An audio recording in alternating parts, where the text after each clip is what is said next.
familia eran constructores, mi padre en concreto era un constructor, aunque su origen fuera la cantería, y empezó pues en las canteras de la familia pues de pinche, llevando las herramientas, ¿no? Trabajaba prácticamente como en la época de los romanos, con unas picas largas que hacían las hendiduras y luego aquello se cortaba. Se subía con unas grúas ridículas de 200 kilos malamente. En mi casa siempre había algún ingeniero, había alguien de obras, que claro, durante la comida pues, tú escuchabas qué ibas a hacer, eras un chavalito y estás oyendo cómo se cuece todo aquello. Yo aplico lo poquito que había aprendido de cosas para que las plantillas y tal las podía realizar, y dibujo y labro también la piedra. Lo mismo que sucede con las escaleras y demás, pues hay que aprenderlo. El paso humano es el que domina la cuestión y hay que asemejarse al paso humano.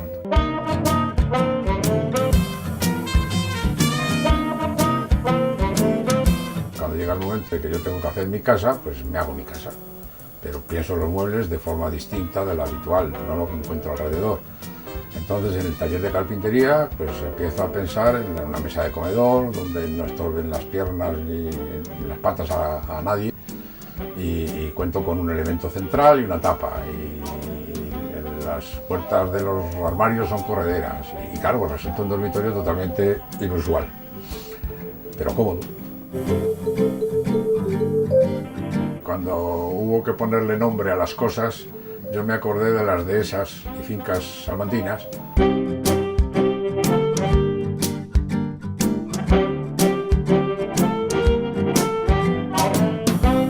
Para hacer el catálogo hubo que hacer fotos. Y yo vi que era interesante el poderlo presentar en un lugar adecuado.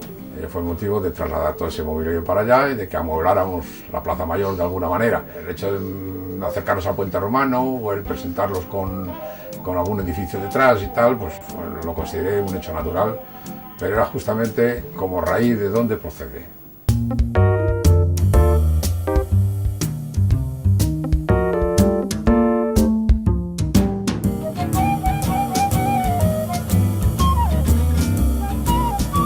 España necesitaba tener mobiliarios para su pabellón de la Feria Mundial de Nueva York en los años 64-65, y yo preparo ya una serie que llamo España, que aparece pues desde prácticamente, yo llamo siempre del sillón de Felipe II, de los colores serios del tipo nogal, no que se fabricaban en nogal, sino porque encontré que la madera más idónea podía ser el haya tintada, y a partir de ahí pues se crea esa serie, y entonces con los cueros y las maderas se formaliza entera.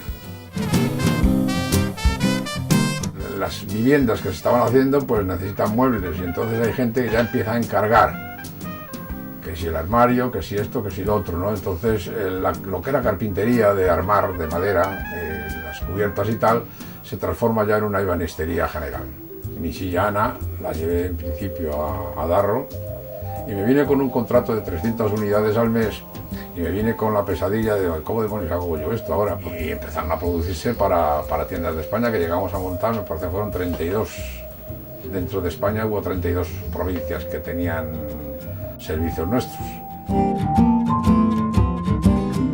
Cuando diseñé mi primera silla, que era un elemento muy simple y que yo lo tenía muy cercano, porque al hacer las armaduras para los hormigones utilizábamos un redondo, el hierro redondo, entonces con las mismas grifas y demás historias, un día pues me entretuve en hacer una silueta de una silla. Luego eso la perfecciono y de ahí sale la silla Ana. La pensé con la posibilidad de utilizar el bayón. El bayón es una fibra vegetal que aquí vamos a la espadaña que nace al lado de los ríos y que normalmente se conoce como Enea o Anea. Se estaba poniendo una película que era Arroz Amargo, donde la protagonista bailaba un bayón, se llamaba Ana, y entonces de ahí lo del nombre de traslación. La silla Ana se transformó en la silla Expo, en razón de que ya pensé en la utilización absolutamente apilable de tal elemento, y resultó que me concedieron un premio al mobiliario en general, y el premio consistía en amueblar 50 viviendas en Madrid. De toda esta serie de trabajos ya había iniciado algún atisbo de ensayo con tableros contrachapados, que era un material para mí en principio era como un descubrimiento muy interesante.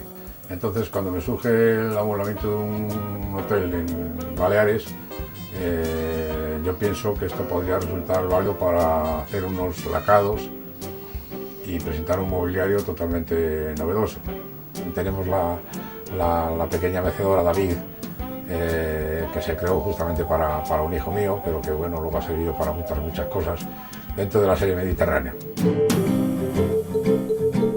Considerando que el alabastro podía ser un material útil para algo, creamos pues una serie de piececitas que luego dieron un resultado estupendo, sobre todo en Centro Europa.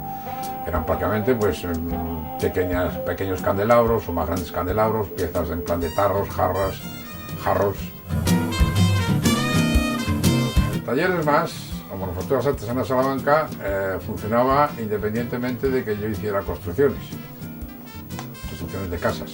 Yo siempre tenía un poco la mano libre de poder hacer algo con los portales fundamentalmente, porque era donde se podía hacer algo característico.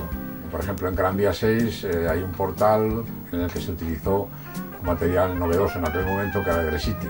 En ese portal hay una serie de volúmenes en curva, sobre todo paredes y tal, y para hacer una escalera en curva y demás, y venía de perilla este material.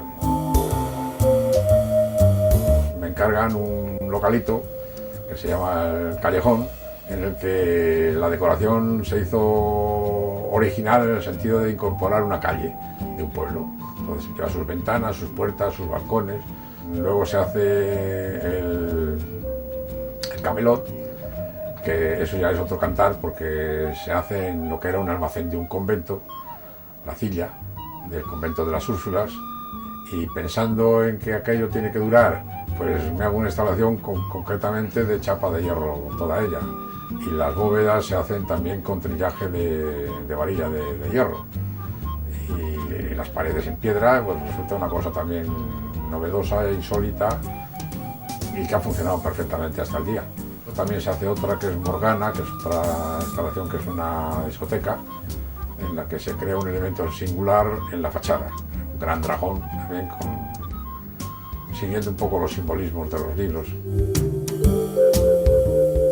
En general, en mis trabajos he procurado tratar los temas de la forma más sencilla, entrando directamente en ellos y procurando sintetizar lo más posible. Yo de natural soy curioso y doy gracias a Dios de esa curiosidad, que es lo que me mantiene vivo. Y en síntesis siempre he vuelto a casa. Quiero decir que he vuelto a mí mismo, en concreto. Y lo que he procurado era servir, simplemente, y entiendo que mi labor era, si se puede ayudar de alguna manera a alguien o de alguna forma para alguna cosa, pues lo hago, así simplemente.